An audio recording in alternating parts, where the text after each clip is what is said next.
नमस्कार दोस्तों, आज हम बात करेंगे कोई भी नए पोल्ट्री फार्मर भाई अगर ब्रॉयलर फार्मिंग का व्यवसाय अगर चालू करना हो और उस ब्रॉयलर फार्मिंग के साथ में ईसी फार्मिंग, तो उसके बारे में हम जो है डिटेल में बातचीत करेंगे। तो इसी के संबंध में हमारे एक मित्र आए हैं वेस्ट बंगाल से, अरिंदम चटर्जी, और इनको जो है पिग फार्मिंग और डक फार्मिंग का दोनों का अच्छा अनुभव है और अब जो है वो ब्रॉयलर फार्मिंग में आना चाहते हैं।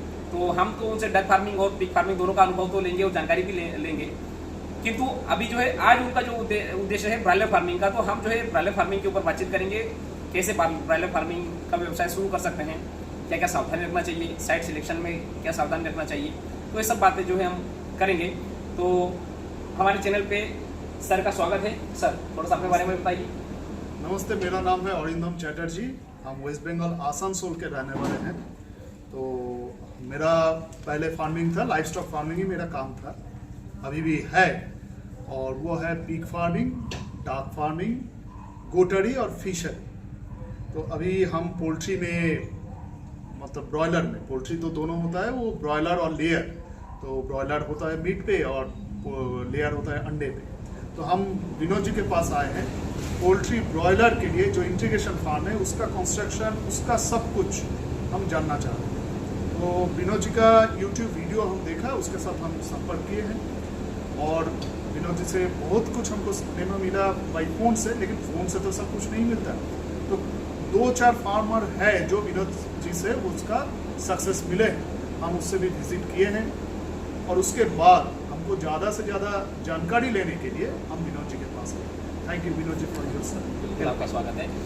तो आपका जो है सवाल, मतलब ब्रॉयलर फार्मिंग है, ताकि जो एक फार्मर भाई हैं जो नया फार्मिंग करना चाहते हैं उनको भी फायदा मिल जाए। एकदम पहले बात तो है जो हम लोग का जो कॉन्सेप्ट है ब्रॉयलर, हम ये वेस्ट बंगाल का बात कर रहे हैं, बाहर का तो उतना जानकारी हमको नहीं है, लेकिन तब भी जितना जानकारी है वो है ओपन फार्म। ये ईसी टेक्नोलॉजी, पहले बात हो ये ईसी टेक्नोलॉजी क्या है ये सबको जानना चाहिए, क्योंकि जब से हम इसको देखा ये एकदम नया चीज़ है।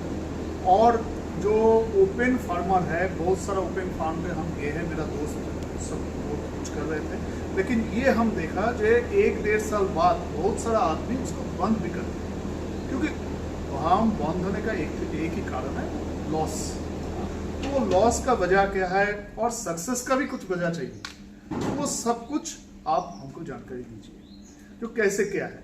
और इसी फार्म क्यों ओपन फार्म बंद करके, मतलब ओपन फार्म को स्विच अप करके हम इसी फार्मिंग करेंगे, ये भी जानकारी हमको लेना चाहिए। ये आप बताओ। है ना, देखिए पहले तो हम ब्रॉयलर को समझते हैं, ब्रॉयलर फार्मिंग के कॉन्सेप्ट को समझते हैं। ठीक है, ब्रॉयलर फार्मिंग एक व्यवसाय है, तो लाइव स्टॉक है, ठीक है, इसमें जिंदे का पैसा है, मरने के बाद में इसका कोई पैसा नहीं। ठीक है, और डेवलप करते करते ब्रॉयलर मतलब यहाँ तक आ चुकी है कि इसकी जो लाइफ एवरेज, अगर हम लाइफ अगर देखें ब्रॉयलर की, तो 1000 घंटा बचा हुआ है। और बल्कि 1000 घंटा भी अगर हम नहीं बोले, मतलब कि 1000 घंटा तो 40 दिन हो गया, है ना, 40 दिन भी नहीं है, मतलब आज के समय में ब्रॉयलर फार्मिंग 35 दिन के ऊपर ही सिमट के दी गई है। ठीक है, तो मतलब कहने का मतलब ये है कि अब ये 1000 घंटे में ही हमें सब कुछ करना होता है। ठीक है, और हमारा लॉस हो या हमारा प्रॉफिट, दोनों इस 1000 घंटे के अंदर ही होगा। ठीक है ना, तो अब इसमें लॉस होने का मुख्य कारण जो रहता है, अभी अधिकतर जो फार्मर भाइयों को हुआ है जो बंद कर, हाँ, उसका मुख्य कारण रहा है एक तो बीमारियाँ, है ना। किंतु बीमारियों को भी अगर हम एक प्रकार से नेगलेक्ट करें, क्योंकि दवाइयाँ इतनी आगे आ चुकी हैं, मतलब मेडिसिन इंडस्ट्री की, मतलब लगभग जो बीमारियाँ हैं उनको 90% कवर कर लेते हैं। 10% ही है जो कि मतलब हम ये बोल सकते हैं कि ब्रॉयलर में हम वो जब ज़्यादा ही बीमारी घातक हो जाती तो ही ब्रॉयलर में मोर्टलिटी होती है और उसके कारण नुकसान होता है। किंतु एक जो सबसे बड़ा नुकसान का जो सबसे बड़ा फैक्टर है वो है क्लाइमेट कंट्रोल को नहीं कर पाना, है ना, फार्मिंग में। क्योंकि होता क्या है ब्रॉयलर फार्मिंग में, रेट का अगर हम बात करें, है ना, उसी से हमारा नुकसान फायदा डिसाइड होगा। कैसे कि देखिए, ठंड के समय में तो एक फार्मिंग हो जाती है ना, किंतु किसी भी चीज़ का रेट कब ज़्यादा मिलता है, जब उसका प्रोडक्शन कम होता है ना। और ब्रॉयलर फार्मिंग में प्रोडक्शन कम कब होता है, गर्मी के दिनों में, क्योंकि इसी अभी हमने इसी को अभी नेगलेक्ट किया है ना। चूंकि जो इसी फार्मर है वो तो गर्मी में भी समान रिजल्ट दे रहे हैं, किंतु गर्मी में मैंने देखा है जो मतलब 3-4 साल का जो मेरे कार्यकाल मतलब अनुभव रहा है उसमें गर्मी तक जाते जाते एक तो जैसे मान लो ये फार्म है तो मैं इसमें ठंड के दिनों में मान लूँ मैं ओपन फार्म में 3,500 मुर्गियाँ प्लेस करता था, तो मैं ऑलरेडी गर्मी के दिनों में मैं 3,000 मुर्गियाँ प्लेस करूँगा, तो एक तो मेरा प्रोडक्शन यहाँ पे कम हो गया। दूसरा, जहाँ पे मैं ठंड के दिनों में 2100, 2200, 2300 ग्राम में वजन देता, वो गर्मी में मेरा 1700, 1800 ग्राम में जाके मैं सिमट हो गया, तो प्रत्येक मुर्गी के ऊपर 500 ग्राम ये वजन कम हो गया। तो इस प्रकार से हमारा गर्मी में प्रोडक्शन कम हो जाता है ना। खाना तो वही हिसाब से खा रहे हैं। हाँ, सारी चीजें हैं, फीड इंटेक वगैरह सब उसी के हिसाब से है, किंतु गर्मी में एक तो हमें स्पेस कम भी मतलब स्पेस क्योंकि गर्मी में मुर्गियों को ज़्यादा स्पेस की आवश्यकता होती है। 1.3 या 1.4 स्क्वायर फीट के हिसाब से हम प्लेस करते हैं गर्मी के दिनों में। ओपन फार्मिंग की बात कर रहा हूँ, ठीक है। ठंड में हम 1.2, 1.3 के हिसाब से प्लेस कर सकते हैं। तो एक तो मैंने प्रोडक्शन जहाँ पे मैं 3,500 मुर्गियाँ डालता था, अब मैं मुर्गियाँ डाल रहा हूँ वहाँ पे 3,000, ठीक है। जहाँ पे मैं मुर्गियाँ 2200-2300 ग्राम में बेचता था, वो मुर्गियाँ मैं बेच रहा हूँ 1700-1800-1900 ग्राम में, है ना। तो इन दोनों के कारण क्या हो गया, रेट कम मतलब प्रोडक्शन कम हो गया। तो गर्मी के दिनों में प्रोडक्शन कम होने से रेट अच्छा मिलता है। ऊपर से शादी ब्याह का से हमारे इंडिया में गर्मी के समय में अधिकतर शादी होती है, तो उसके कारण उसमें नॉनवेज ज़्यादा चलता है, तो एक उसके कारण भी रेट ज़्यादा रहता है। किंतु रेट तो मुझे ज़्यादा मिला, एक तो मेरा प्रोडक्शन कम हो गया, मेरे खर्चे कांस्टेंट है ना। यहाँ पे मेरे खर्चे बिल्कुल फिक्स है, यहाँ पे मेरी लेबर लगी, बुरादा लगा, ये सब कुछ लगा, ठीक है। किंतु मेरा प्रोडक्शन कम हुआ, और प्रोडक्शन कम होने के साथ में एक और जो मेरे साथ में जो प्रॉब्लम रही वो रही ये कि हीट स्ट्रोक से कब कितनी मोर्टलिटी हो जाए इसका कोई अंदाजा नहीं। बीमारी में आप बोल सकते हैं कि कितनी भी बड़ी बीमारी होगी, कितनी भी घातक बीमारी होगी, वो 3 दिन या 7 दिन से ज्यादा नहीं चलती। दूसरी चीज, वो एकदम से इतनी मोर्टलिटी नहीं करती, कुछ बीमारियों को छोड़ के। बाकी जो छोटी छोटी बीमारियां हैं जैसे CRD हुआ, इकोलाई वगैरह, ये इसमें एक साथ में कभी मुर्गियां नहीं मरती। किंतु हीट स्ट्रोक एक ऐसी समस्या है, ये बीमारी नहीं है, एक ऐसी समस्या है ब्रॉयलर फार्मिंग को लेकर कि कब और कितनी मुर्गियां मर जाएगी इसका कोई अंदाजा नहीं है ना। तो ये ओपन फार्मर और कॉन्ट्रैक्ट फार्मर, ये दोनों के लिए समान बातें यहाँ पे लागू होती है। तो इसके कारण क्या होता है कि फार्मर को नुकसान हो जाता है। इस नुकसान को कम करने के लिए या फिर इस समस्या के निदान के लिए एक नया जो कॉन्सेप्ट है, इसको हम नया नहीं बोल सकते, हमारे इंडिया में हम नया बोल सकते हैं, किंतु विदेशों में फार्मिंग काफी समय से चल रही है। और हमारे इंडिया में भी अगर हम देखें तो 18-19 मतलब 17-18-19 से मतलब फार्मिंग लगभग इंडिया में आ चुकी है, किंतु उस लेवल पे नहीं आई है, क्योंकि उसके पीछे बहुत सारे कारण हैं। बहुत सारे फार्मर भाइयों की धारणा बनी हुई है। नंबर 1 धारणा की एक तो ये, जो ट्रेडर या तो मतलब जानते नहीं है या फिर मतलब जानकारी गलत देते हैं, मतलब जानते नहीं तो स्वाभाविक सी बात है गलत ही जानकारी देते हैं, है ना। उनकी सबसे बड़ी समस्या ये है कि वो बोलते हैं कि इसी फार्म में कम टेम्परेचर पे मुर्गा फार्मिंग होती है, और अगर उसको बाहर निकालते हैं जब ट्रेनिंग करते हैं तो उस समय में मतलब ज़्यादा, चूँकि खुली हवा में जाएगी मुर्गियाँ, तो वहाँ पे जो है मुर्गियाँ ज़्यादा मर जाती है, बल्कि ऐसा कुछ भी नहीं है ना। मतलब एक तो ये मुख्य कारण। दूसरा, फार्मर भाई का खुद भी आगे नहीं आना, उनको ऐसा लगता है कि इसी फार्मिंग में मतलब ज़्यादा खर्चा है, जो मतलब अभी तक का जो सीनेरियो बना हुआ था अगर हम देखें तो, चूँकि इसी फार्मिंग अगर हमारे इंडिया में अगर हम मतलब मुझे ऐसा लगता है, और जहाँ तक मेरी जानकारी में है कि IB जो है इसका जनक हम बोल सकते हैं इसी फार्मिंग का, ठीक है ना, हमारे इंडिया में, ठीक है। क्योंकि ये टेक्नोलॉजी लगभग IB ही लेके आई है, उसके बाद में फिर सब जगह फैल गई, ठीक है। तो एक तो मतलब उनका जो है, एक तो छोटे फार्मरों को जो है वो मतलब डील नहीं करते, इंटरटेन ये नहीं करते, मतलब जानकारी प्रॉपर तरीके से नहीं दे पा रहे थे। दूसरा, उनके इक्विपमेंट महंगे, है ना। तो वही धारणा मतलब फार्मर भाइयों के मन में बन गई कि एक तो मतलब बहुत महंगा कॉन्सेप्ट है ना, और बहुत ज़्यादा मतलब इसमें तामझाम लगता है, मतलब इक्विपमेंट्स लगते हैं। तो ये भी एक मुख्य कारण रहा है कि मतलब फार्मर भाई जो है आगे नहीं आ पाए। तो ये रहा मतलब, अब हम मतलब जो गर्मी के कारण जो मतलब नुकसान हो रहा था, अगर हम इसी फार्मिंग में आते हैं तो अब इसका मैं पहला ही फायदा बता दूँ। नंबर 1 कि जो मैं बर्ड प्लेसमेंट 1.3 या 1.2 स्क्वायर फीट में ठंड के दिनों में कर रहा था, गर्मी में 1.3 या 1.4 स्क्वायर फीट में कर रहा था, तो यहाँ पे जो है हम 0.75 स्क्वायर फीट पर बर्ड के हिसाब से हम प्लेस कर सकते हैं। हाँ, ये इनमें तो हम जो यूनिफॉर्म तो कंट्रोल है, हाँ, किंतु फिर भी अगर इसको 2 पार्ट में अगर डिवाइड करें, अगर सही परफॉर्मेंस लेना है तो अब ठंड के समय में तो बिल्कुल 0.7 पे भी आप प्लेस कर सकते हैं, इसी फॉर्म में आपको रिजल्ट मिलेगा, कोई दिक्कत नहीं। किंतु गर्मी में अगर मतलब मेरा अगर मैं अनुभव बताऊँ तो 0.75 या 0.80 स्क्वायर फीट के हिसाब से आप बर्ड प्लेस करें। किंतु मतलब मैं एक और चीज़ बता दूंगा नए फार्मर भाइयों के लिए, आप कभी भी ऐसा नहीं सोचें कि मतलब मैं पहली बार में ही 0.75 स्क्वायर फीट के हिसाब से मैं बर्ड प्लेस करूं, या फिर कंपनियां जो है 0.75 स्क्वायर फीट के हिसाब से बर्ड प्लेस करें। देखिए दोस्तों, ये कॉन्सेप्ट नया है, ठीक है। कोई भी कंपनी आपको बर्ड अगर दे रही है, मतलब आपको पैसा दे रही है है ना, मतलब ऐसा नहीं कि आपको फार्मिंग करने के लिए दे रही है, वो आपको पैसा ही इन्वेस्ट कर रही है, डायरेक्ट इनडायरेक्ट आपको पैसा इन्वेस्ट कंपनी का ही है। तो कंपनी भी ये चाहती है कि भाई एक दो बैच फार्मर भाई, मतलब वो कंपनी भी देख ले कि फार्मर कैसा है और इसकी फार्मिंग कैसी है ना, फार्मर कैसा है, फार्मिंग कैसी है, दोनों में अंतर है।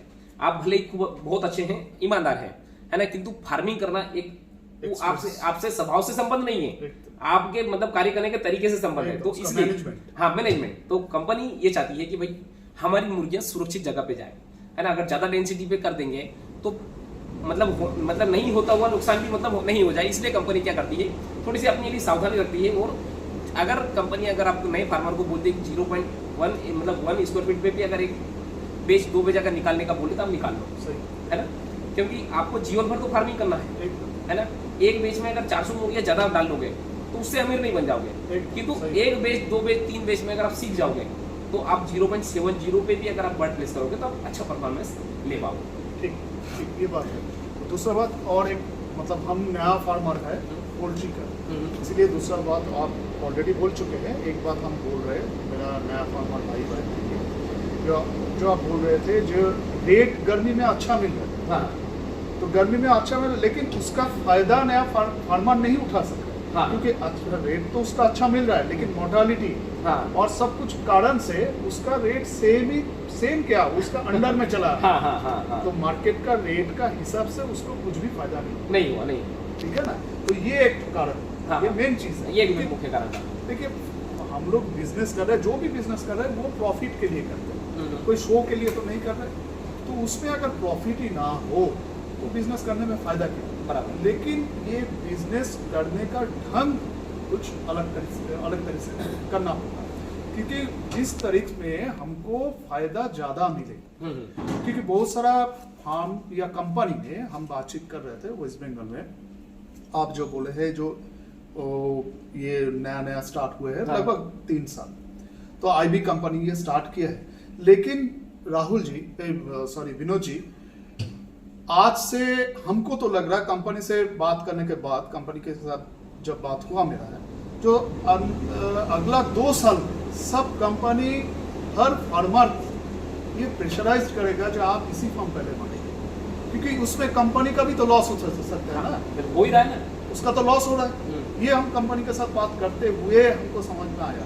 तो कंपनी का भी अगर फार्मर से भरोसा उठ जाए और फार्मर को भी अपना बिजनेस में भरोसा उठ जाए तो ये तो गलत हो गया। लेकिन ये पोल्ट्री इंडस्ट्री दिन पे दिन बढ़ते चला गया, हाँ, हाँ, तो उसका भी सुविधा हम लोगों को देना होगा, हाँ, हाँ, सुविधा देना होगा। तो इसीलिए हमको लगा कि ये इसी फार्मिंग ये बेस्ट चॉइस है। अभी बात करेंगे जो इसी फार्मिंग का, ये देखिए बहुत सारा पोल्ट्री फार्मर जिसका हम एक्सपीरियंस का बात सेकंड में आ रहा है, जो कंस्ट्रक्शन का खर्चा, जो इक्विपमेंट्स का खर्चा, सब आदमी का पास तो बहुत सारा कैपिटल नहीं होता जो 50,000 60,000 का फार्मिंग कर सके, वो 5,000 का फार्मिंग धीरे धीरे स्टार्ट करें। तो उसके लिए क्या ये बेहतर है जो 5,000 से हम स्टार्ट करेंगे, हाँ 5,000 का इसी फार्मिंग कंपनी के साथ बात कर रहे हो सकता है उसको 3,000 या 4,000 मिले, लेकिन वो इसी फार्मिंग बिजनेस के अंदर घुस गए, तो इसके लिए वो क्या कर सकते हैं, ये आप वो पॉसिबल है, कैसे करके पॉसिबल है, कितना एक्सपेंस लगता है उसमें, ये मतलब 5,000 मुर्गियों के लिए अगर कोई फार्मर, हाँ, छोटा से एकदम हम 5,000 इसीलिए बोल रहे छोटा से स्टार्ट करें, हाँ, हाँ, एक छोटे से छोटा फार्मर भी जो है मतलब इसको कर सके। देखिए दोस्तों, मेरा मानना है कि पहले तो जो भी फार्मर भाई नए हैं मतलब इस बिजनेस को करना चाहते हैं, तो मैं उस बिजनेस का एक और चीज बता दूं कि यह व्यवसाय प्रॉफिटेबल व्यवसाय है ना, किंतु ये प्रॉफिटेबल व्यवसाय तभी है अगर हम अपडेट रहेंगे तो, नहीं तो इस व्यवसाय से ही कितने लोग हैं जो कि घर बार बेच के और जा चुके हैं एकदम, है ना। और फार्मिंग मतलब नए जब कोरोना के बाद तक अगर हम बात करें तो बहुत सारे फार्म बंद हुए और एक ऐसा समय आ गया था मतलब इंडिया में लगभग फार्मिंग मतलब ब्रायलर फार्मिंग एक सेचुरेटेड स्टेप पे चली गई थी, किंतु वापस अभी जो मतलब मार्केट का मोमेंटम जो देखने को मिला है वो शानदार देखने को मिला है। और मतलब इस मार्केट में एक तो डिमांड एंड सप्लाई में बहुत गैप है और इस मार्केट से मतलब अच्छा प्रॉफिट गेन किया जा सकता है, ठीक है, ये चीज़ क्लियर हो गई। अब हम बात करते हैं कि अगर कोई भी फार्मर भाई अगर व्यवसाय अगर चालू कर रहा है तो वो 5,000 मुर्गियों से कर सकता है ना, क्योंकि किंतु उनमें भी 2 चीज़ें लागू होती है कि अगर 5,000 मुर्गियों से अगर कर रहे हैं तो एक तो खुद फार्मिंग कर सकते हैं, है ना। अगर जो एक बेरोजगार है उनके लिए तो एक गोल्डन चांस हम इसको बोल सकते हैं, और गोल्डन बिजनेस हम बोल सकते हैं, क्योंकि अगर बेरोजगार है तो खुद ही फार्मिंग करेगा, एकदम है ना। तो 5,000 उसके लिए सफिशिएंट है, क्योंकि मैंने देखा है जीसी मैंने देखी है कि 5,000 मुर्गियों पे 1.5 लाख रुपए की जीसी लोगों ने उठाई है। ये कॉन्ट्रैक्ट फार्मिंग की बात कर रहा हूँ। प्राइवेट फार्मिंग में तो बहुत सारी चीजें हैं, बहुत सारी बातें करने लायक है। अपन अभी बात करें कॉन्ट्रैक्ट फार्मिंग में, ठीक है ना। तो क्योंकि हमने इसको क्या क्या किया, एक तो कम पूंजी में व्यवसाय चालू हो गया, और क्योंकि कम रिस्क में, क्योंकि हम कॉन्ट्रैक्ट फार्मिंग करेंगे ना, फिर रिस्क कम हो जाती है ना। क्योंकि कंपनी की जो हमारे ऊपर की जो रिस्क थी वो सारी सरप्लस होकर कंपनी के ऊपर चली गई, ठीक है।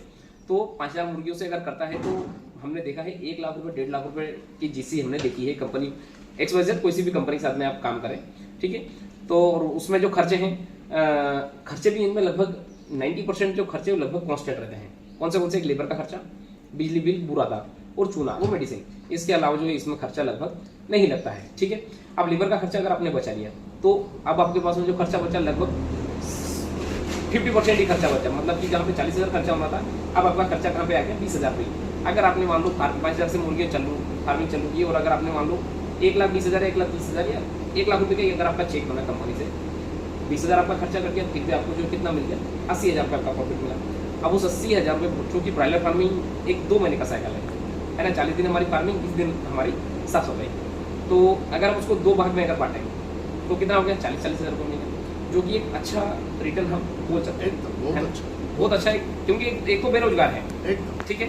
दूसरी बात, इसमें इस व्यवसाय में एक कोई बहुत बड़ी टेक्नोलॉजी की आवश्यकता नहीं, बहुत बड़ी मशीनरी की आवश्यकता नहीं, ठीक है। अब हम आते हैं इसमें खर्चे के ऊपर। देखिए, तो लगभग पूरे इंडिया में कंस्ट्रक्शन में